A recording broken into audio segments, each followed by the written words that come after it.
US investment green card. $800,000 must have legally documented money. Exit period after 3 years. Shuda LP 6302946180. Macherla మాజీ MLA Pinnelli రామకృష్ణారెడ్డిని కొద్దిసేపటి కిందటే Nellore central జైలుకి తీసుకుని రావడం జరిగింది రిమాండ్ మీద. ప్రస్తుతం సార్వత్రిక ఎన్నికల్లో ఆయన ఈవీఎంలు ధ్వంసం చేయడం, అదేవిధంగా అక్కడ బూత్లో ఉన్న ఏజెంట్ మీద దాడి చేయడము, సిఐ మీద దాడి చేయడం తదితర కేసుల మీద ఆయన రాత్రి అరెస్ట్ చేయడం జరిగింది. అయితే రాత్రి 4 గంటలకు ఆయన తీసుకొని నెల్లూరు బయలుదేరడం జరిగింది. ప్రత్యేక భద్రత మధ్య ఆయనకు తీసుకుని వచ్చి ఇందాక అంటే 9 గంటలకు నెల్లూరు కేంద్ర కారాగారంకు తీసుకుని రావడం జరిగింది. సుమారు ఒక 50 మంది పోలీసు బలగాల మధ్య ఇక్కడికి తీసుకుని రావడం జరిగింది. అయితే రామకృష్ణారెడ్డితో పాటు వాళ్ళ అనుచరులు కూడా పెద్ద ఎత్తున నెల్లూరు సెంట్రల్ జైలుకి చేరడం జరిగింది. అయితే రామకృష్ణారెడ్డి మీద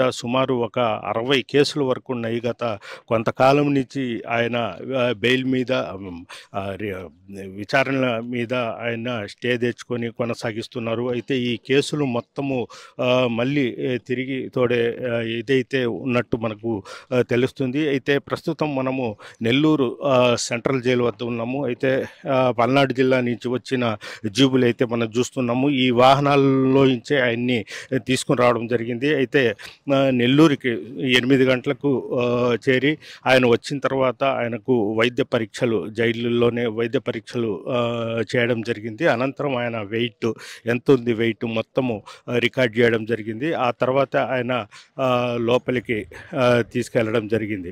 అయితే అతనికి ప్రత్యేకంగా అంటే పొలిటికల్ ఇది కాబట్టి అతనికి ప్రత్యేకంగా ఒక బ్యారేజ్ సెల్ ఇస్తారా లేదంటే సహజ మామూలు రిమైండ్ ఖైదీలతో పాటు అతన్ని కూడా పెడతారా అనేది కూడా తెలియాల్సి ఉంది. అయితే మొత్తం మీద ఈ పార్టీకే వాళ్ళ న్యాయవాది ఒక పిటిషన్ కూడా దాఖలు చేసినట్టు మనకు తెలుస్తుంది. అయితే పిన్నెల రామకృష్ణారెడ్డి గతంలో ఎమ్మెల్యేగా పనిచేశాడు, పొలిటికల్ పనిచేశారు కాబట్టి అతనికి ఒక ప్రత్యేక గదిని కేటాయించాలి, అదేవిధంగా ప్రత్యేకమైన ఫుడ్ కూడా ఏర్పాటు చేయాలని కూడా జైల్లో వాళ్ళు కోరడము జరిగింది. అయితే దీని మీద ఎలా అది జైలు అధికారులు ఎలా స్పందిస్తారనేది కూడా మనం వేచి చూడాల్సి ఉంది. అయితే ప్రస్తుతం మనము చూస్తాము ఈ వెహికల్స్ అంటే మన వీడియో జర్నలిస్ట్ ప్రదీప్ చూపిస్తున్నాడు కదా, ఈ వెహికల్స్లోనే వచ్చేది ఏపీ 183480. అదేవిధంగా ఈ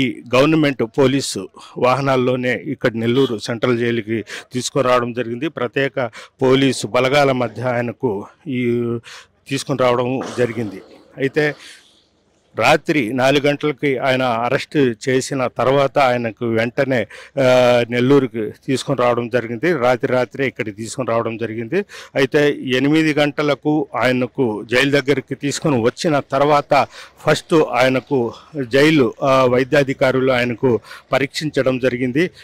ప్రస్తుతం మనం చూస్తున్నాము ఈ ప్రాంతంలో ఉండే పోలీస్ జీపులు వెళ్ళే ఆ ప్రాంతంలో రోడ్డు పక్కన ఆగే వాహనాలు మొత్తం రామకృష్ణారెడ్డికి సంబంధించిన వాళ్ళ అనుచరులు ఆయనతోనే రావడం జరిగింది.